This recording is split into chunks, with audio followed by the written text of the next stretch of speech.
आज हम लोग देखेंगे मैथ्स में सदिश बीजगणित वेक्टर अलजेब्रा सदिशों का प्रारंभिक अध्ययन हम लोग 11th क्लास में कर ही चुके हैं। इस चैप्टर में हम सदिशों को जोड़ना, ठीक है ना, मात्रक सदिश ज्ञात करना, ये सारी चीज़ें सीखेंगे जो 11th क्लास में हम लोग कर चुके हैं, ठीक है ना। तो ये बहुत ही इजी चैप्टर लगेगा आप लोगों को। तो स्टार्ट करते हैं। भौतिक राशियाँ, फिजिकल क्वांटिटीज़, आप लोग जानते हैं क्या होता है। तो भौतिकी के नियमों को व्यक्त करने के लिए जिन पदों का उपयोग करते हैं वो पद ही क्या कहलाते हैं, या जिन राशियों का उपयोग करते हैं भौतिक के नियमों को समझने के लिए भौतिक राशियाँ कहलाती है। लंबाई, घनत्व, क्षेत्रफल, आयतन। तो इस पूरी भौतिक राशियों को हम दो भागों में बांट सकते हैं, सदिश राशियों और अदिश राशियाँ, ठीक है। स्केलर क्वांटिटीज अदिश राशियाँ, सदिश राशियों को वेक्टर क्वांटिटीज या स्केलर भी बोल दिया जाता है या वेक्टर्स भी बोल दिया जाता है, ठीक है। अदिश राशियाँ देखते हैं क्या होता है। अदिश जिनमें केवल परिमाण होता है, दिशा नहीं होती है, अदिश राशियाँ कहलाती है। एग्जाम्पल्स हैं घनत्व, समय, आयतन, तापमान, चाल, कार्य इत्यादि। सदिश राशियाँ वेक्टर क्वांटिटीज सदिश का अर्थ ही है दिशा सहित या दिशा युक्त। तो वे भौतिक राशियाँ जिनमें परिमाण और दिशा दोनों होती है सदिश राशियाँ कहलाती है। वेग, त्वरण, आघूर्ण, संवेग इत्यादि क्या है, सदिश राशियाँ है, ठीक है। सदिशों का निरूपण हम किस प्रकार करें, जिसमें दिशा और परिमाण दोनों हैं। तो कभी भी कोई परिमाण लिखते हैं तो उसके साथ क्या लगा देते हैं, वेक्टर, आप लोग जानते ही हैं। इस प्रकार से एरो का साइन लगा देते हैं। तो सदिश राशियों का निरूपण इस प्रकार से किया जाता है। दिष्ट रेखाखंड के रूप में सदिश का निरूपण, ठीक है। तो मान लो ओ कोई प्रारंभिक बिंदु है और पी कोई अंतिम बिंदु है, ठीक है। और ये क्या दर्शा रहा है, ओ से पी तक की लंबाई को क्या दर्शा रहा है, ओ से पी तक की लंबाई या परिमाण को, और एरो क्या दर्शा रहा है, उसकी दिशा को। तो हम इसको सदिश रूप में कैसे दर्शाएंगे, ओ पी, इस प्रकार के एरो से निशान को। इससे हमको ये समझ में आता है कि ओ प्रारंभिक बिंदु है, पी अंतिम बिंदु है, ठीक है। और ओ से पी तक की दूरी क्या कहलाती है, उसका परिमाण कहलाती है, ठीक है। तो इस प्रकार से दिष्ट रेखा खंड के रूप में हम सदिश का निरूपण करते हैं। सदिशों का संकेतन, नोटेशन किस प्रकार से रहता है, तो सदिश राशियों को मोटे अक्षरों, देखो डार्क लेटर्स में यदि लिखा है तो वो सदिश राशि है, ठीक है। अथवा एरो के साइन द्वारा, तीर, ठीक है, दर्शा दिया जाता है सदिशों को, ठीक है। सदिश का मापांक, मॉड्यूलस ऑफ अ वेक्टर, ठीक है। मापांक तो आप जानते ही हैं। तो सदिश राशि को किसी धनात्मक, केवल परिमाणात्मक रूप में चाहिए, केवल उसका वैल्यू चाहिए, परिमाण चाहिए हमको, तब उसको क्या करते हैं, उसका मापांक निकालते हैं, जो सदैव धनात्मक होती है। मॉड है मतलब धनात्मक राशि होगी, आप सभी को पता है। तो वह धनात्मक संख्या जो किसी सदिश के परिमाण को मापती है, उस सदिश राशि का मापांक कहलाती है, ठीक है। मापांक सदैव धनात्मक होता है। सदिश, किसी सदिश का मापांक तथा उस सदिश के प्रारंभिक व अंतिम बिंदु को अंतः परिवर्तित करने पर प्राप्त सदिश मापांक आपस में बराबर होते हैं, ठीक है। देखो ए बी वेक्टर है और बी ए वेक्टर है। मान लो ये इस प्रकार से दो बिंदु है, ठीक है। ये है ए और ये है बी। मान लो इसका परिमाण मैं बता रही, दो है, ठीक है। इसका परिमाण 2 है। तो ए से बी तक, इसी को मैंने उल्टा लिख दिया, बी से ए, ठीक है। तो देखिए इसकी लंबाई तो बराबर है ना, तो परिमाण या मापांक क्या होंगे, बराबर होंगे, केवल दिशा चेंज हुई है। भाई इसका मॉड निकालेंगे तो भाई पॉजिटिव राशि ही आएगी, ठीक है ना। वास्तव में यदि देखें तो ए बी मॉड नहीं लगाएंगे तो क्या आता है, -ba लिखते हैं। विपरीत दिशा में है इसलिए, ठीक है। परंतु मॉड निकालेंगे मापांक या परिमाणात्मक रूप में लिखेंगे तो ये धनात्मक हो जाएगा, क्योंकि मॉड के बाहर जो भी चीज़ें निकलती हैं वो धनात्मक होती हैं, ठीक है। सदिशों के प्रकार देखते हैं। शून्य सदिश जिसका मापांक शून्य हो वो शून्य सदिश कहलाता है। उचित सदिश वह सदिश जिसका मापांक शून्य नहीं है वो उचित सदिश या अशून्य सदिश कहलाता है। इकाई सदिश यूनिट वेक्टर तो जिसका मापांक क्या हो, इकाई मापांक वाले सदिश को इकाई सदिश कहते हैं। इसे कैप के रूप में दर्शाया जाता है। आप सभी जानते होंगे ए कैप लिखे हैं, ठीक है, तो उसका तात्पर्य है vector A divided by mod of vector A. यदि किसी सदिश को उसके मापांक से भाग दे दिया जाए तो प्राप्त सदिश क्या कहलाता है, इकाई सदिश यूनिट वेक्टर। इसी को मात्रक सदिश भी बोलते हैं, ठीक है ना। समदिश एवं असमदिश सदिश। समदिश मतलब दिशा समान होगी, ठीक है। असमदिश मतलब दिशा असमान या विपरीत होगी। दो सदिश समदिश कहलाते हैं यदि उनकी अभिदिशाएं समान हो। देखिए ए बी और सी डी दोनों की दिशाएं समान है इसलिए समदिश सदिश, और ए बी और सी डी की दिशाएं विपरीत है इसलिए असमदिश, ठीक है। दो सदिश असमदिश कहलाते हैं यदि उनकी अभिदिशाएं विपरीत हो। ये सदिश विपरीत दिश सदिश भी कहलाते हैं, ठीक है ना। समरेखीय या समांतर सदिश एक दूसरे के समांतर होने चाहिए। यदि सदिशों की क्रिया रेखाएं एक ही हों या एक ही रेखा के समांतर हों तो वे सदिश समरेखीय या समांतर सदिश कहलाते हैं, ठीक है। कोई एग्जाम्पल देखते हैं इसका। ये ए बी और बी सी,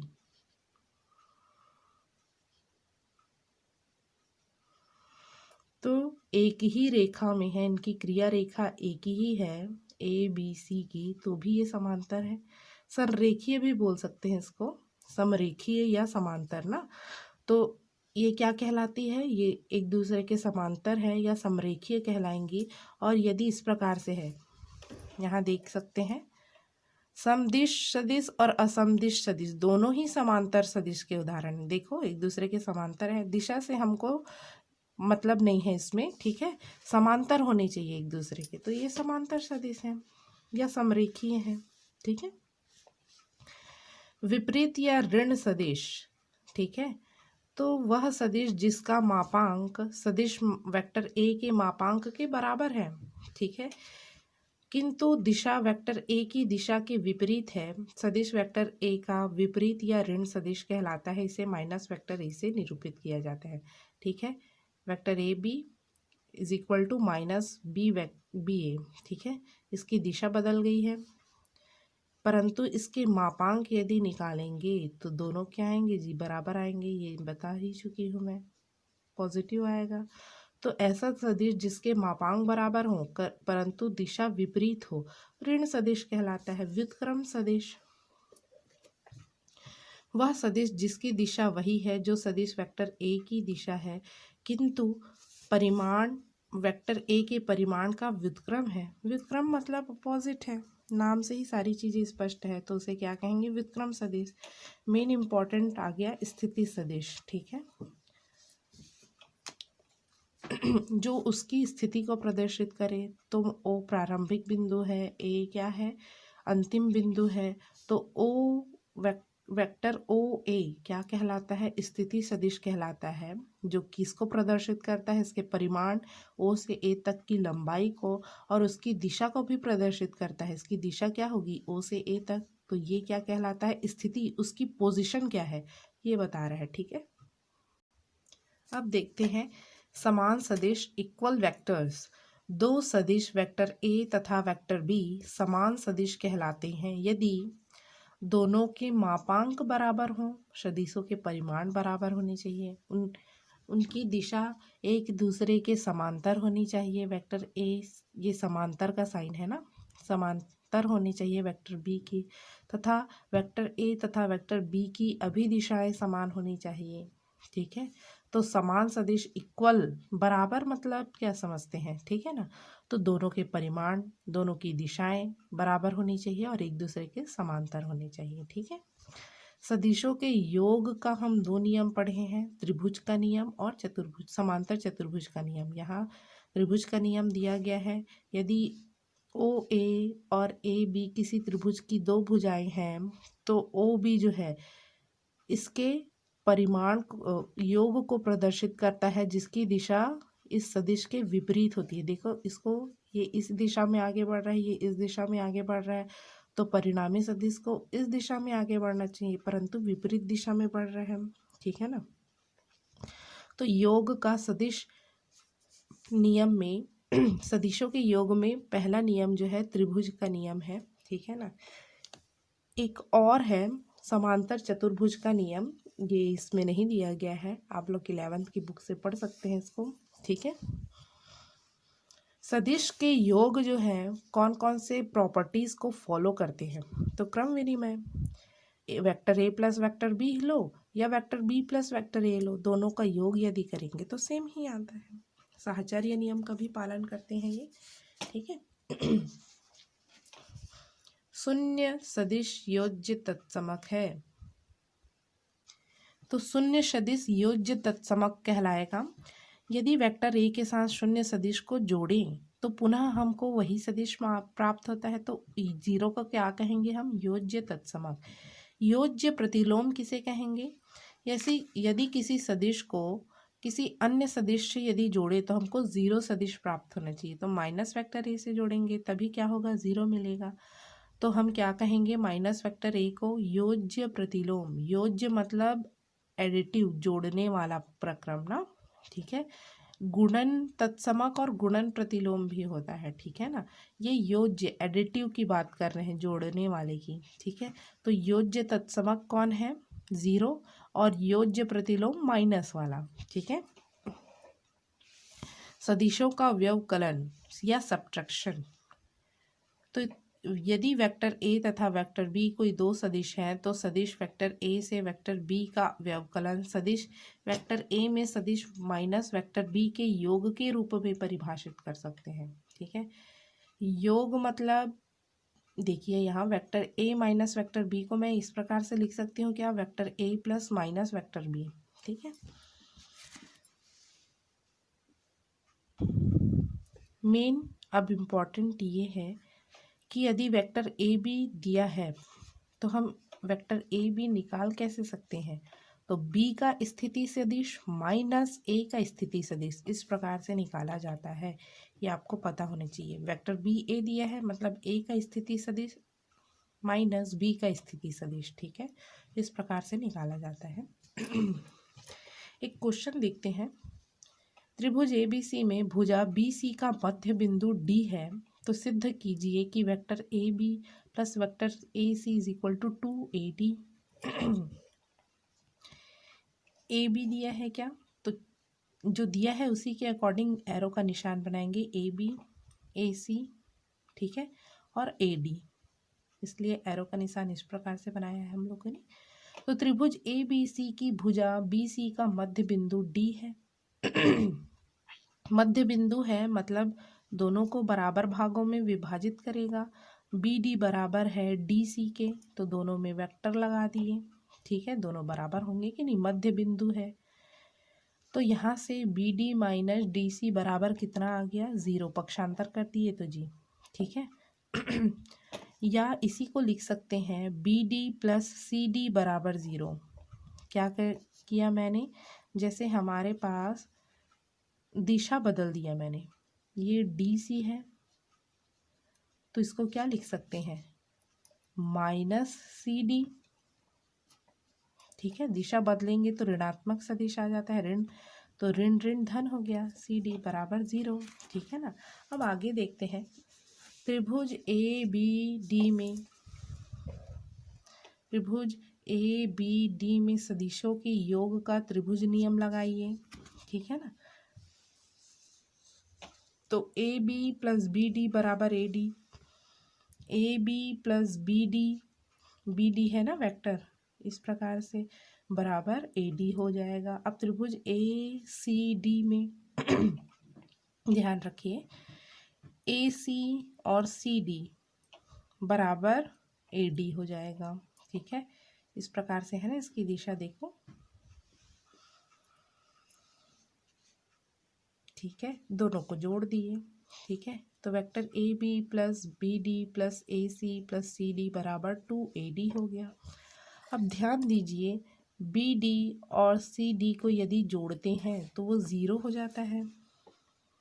ठीक है ना, तो उसका उपयोग किए तो ये वाला टर्म और ये वाला टर्म का योग ज़ीरो हो गया। Vector AB plus vector AC बराबर 2AD आ गया। ठीक है बहुत ही इजी क्वेश्चन है। ठीक है ना, पुनः एक बार देखते हैं।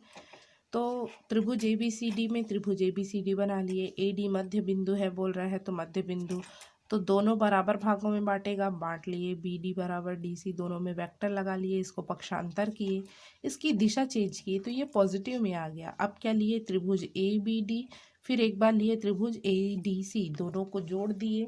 ठीक है, फिर आ गया हमारे पास जो प्रूफ करना था। ठीक है उससे भी इजी क्वेश्चन अब देखिए। यदि बिंदुओं ABCD के स्थिति सदिश क्रमशः vector 2A, vector 3B, vector 4 vector A minus 5 vector B और A vector A plus 2 vector B हो तो सिद्ध कीजिए कि AC वेक्टर AC हो तो सिद्ध नहीं करना है, मान निकालना है। BD vector BC vector DA को वेक्टर A तथा वेक्टर B के पदों में लिखिए। AC कैसे निकालते हैं, तो C का स्थिति सदिश माइनस A का स्थिति सदिश। तो C का स्थिति सदिश क्या है, ये A का है, ये B, ये C। 4 vector A minus 5 vector B, A का स्थिति सदिश माइनस 2A, 2 वेक्टर A, दोनों को घटा दिए, A वाला कटेगा, 2 vector A minus 5 vector B। इसी प्रकार से सभी का स्थिति सदिश बस ज्ञात करना है, घटाते जाना है, आ जाएगा। बहुत ही आसान क्वेश्चन है। ठीक है, एक सदिश राशि का एक अदिश से किस प्रकार से गुणा किया जाता है ये देखते हैं। तो बहुत ही आसान है। जैसे वेक्टर A को मैंने 2 से मल्टीप्लाई किया तो क्या हो जाएगा, 2 वेक्टर A। अदिश से गुणा करना एक साधारण संख्या से गुणा करना जैसा ही है। ठीक है ना, जैसे हम x का 2 से गुणा करते हैं तो 2x हो जाता है कि नहीं, उसी प्रकार से है, इसमें कोई दिक्कत नहीं है अदिश राशि से गुणा करना। साहचर्य नियम का पालन करेगा। m into n vector A है। ठीक है, तो n m वेक्टर A ये बराबर होंगे। जैसे हमारे पास है 2 3 इंटू वेक्टर A, ये कितना आएगा, 3 दूनी 6A। यदि इसी को मैं 3 को बाहर रखूँ, 2 को अंदर रखूँ वेक्टर A, तो अभी भी क्या आएगा, 3 दूनी 6 ही आएगा। दोनों बराबर होंगे कि नहीं, तो उसी को दिया गया है वितरण नियम।